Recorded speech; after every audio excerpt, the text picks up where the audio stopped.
Sylvia Rahmadani. Aku kelas 1C, PMA 1G0228084, program studi Pendidikan Guru Sekolah Dasar Universitas Bengkulu. Hai guys, welcome back to my YouTube channel. Di video ini kita akan membahas mengenai manajemen pembiayaan sarana dan prasarana. Tonton video ini sampai habis ya. Langsung saja ke pembahasan kita yang pertama, ialah mengenai pembiayaan. Pembiayaan pendidikan adalah upaya mengumpulkan dana untuk membiayai operasional dan pengembangan pendidikan, untuk meningkatkan kualitas sumber daya manusia, sehingga mampu bekerja sama di lingkup lokal, regional, nasional, maupun internasional. Yang kedua, landasan hukum pembiayaan pendidikan. Ada dua landasan hukum pembiayaan pendidikan. Yang pertama, dasar yuridis yang terdiri dari Pancasila, Undang-Undang Dasar 1945, Peraturan Perundang-undangan. Yang kedua, dasar filosofis. Sebenarnya, sumber keuangan sekolah itu dari mana aja sih? Nah, sumber keuangan sekolah itu ada dari orang tua, pemerintah pusat, pemerintah daerah, masyarakat, fasilitas sekolah, siswa, dan pemilik sekolah atau yayasan. Kategori pembiayaan pendidikan, ada biaya langsung dan tidak langsung, ada biaya masyarakat dan pribadi. Pembahasan selanjutnya adalah pendekatan biaya satuan pendidikan. Ada pendekatan makro dan mikro. Pendekatan makro mendasarkan perhitungan pada keseluruhan jumlah pengeluaran pendidikan yang diterima dari berbagai sumber dana, kemudian dibagi jumlah peserta didik. Sedangkan pendidikan mikro mendasarkan perhitungan biaya berdasarkan alokasi pengeluaran per komponen pendidik yang digunakan oleh peserta didik. Fungsi pembiayaan pendidikan.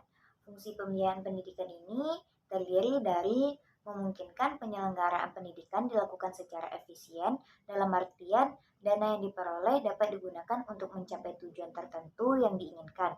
Kemudian, memungkinkan ketercapaian kelangsungan hidup lembaga pendidikan, dapat mencegah adanya kekeliruan, kebocoran, atau penyimpangan penggunaan dana dari rencana semula, dan menggambarkan target-target yang akan dicapai sekolah atau madrasah. Pembahasan kita yang B adalah manajemen sarana dan prasarana.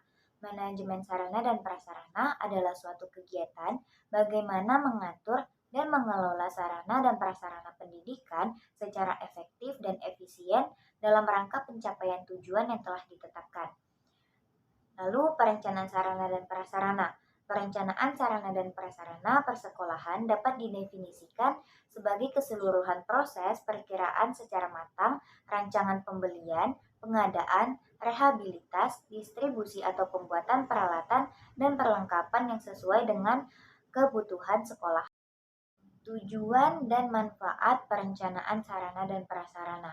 Tujuannya yaitu untuk menghindari terjadinya kesalahan dan kegagalan yang tidak diinginkan, lalu untuk meningkatkan efektivitas dan efisien dalam pelaksanaannya.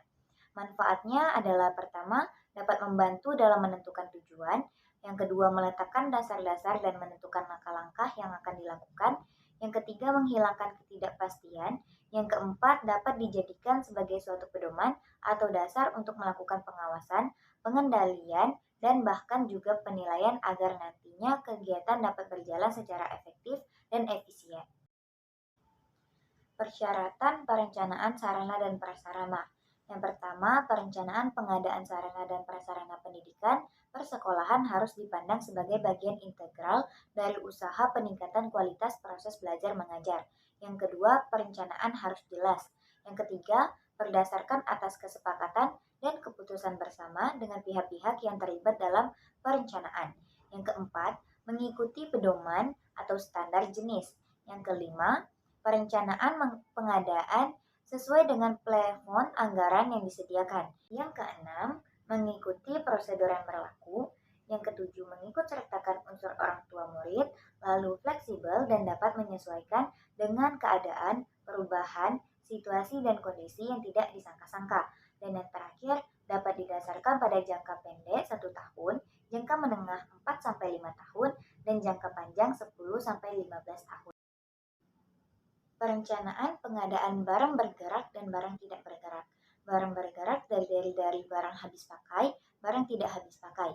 sedangkan barang tidak bergerak terdiri dari tanah atau bangunan. Lalu inventarisasi sarana dan prasarana. Inventarisasi sarana dan prasarana pendidikan menurut Barnawi adalah pencatatan atau pendaftaran barang-barang milik sekolah ke dalam suatu daftar inventaris barang secara tertib dan teratur menurut ketentuan dan tata cara yang berlaku. Yang ketujuh, pemeliharaan sarana dan prasarana. Pemeliharaan sarana dan prasarana pendidikan menurut Barnawi adalah kegiatan untuk melaksanakan pengurusan dan pengaturan agar semua sarana dan prasarana selalu dalam keadaan baik dan siap untuk digunakan secara berdaya guna dan berhasil guna dalam mencapai tujuan pendidikan. Yang terakhir, penghapusan sarana dan prasarana. Penghapusan sarana dan prasarana merupakan kegiatan pembebasan sarana dan prasarana dari pertanggungjawaban yang berlaku dengan alasan yang dapat dipertanggungjawabkan. Oke guys, terima kasih karena telah menyaksikan video ini sampai habis. Masih banyak video-video lainnya. Jangan lupa like, comment, dan subscribe. And see you next time. Bye-bye.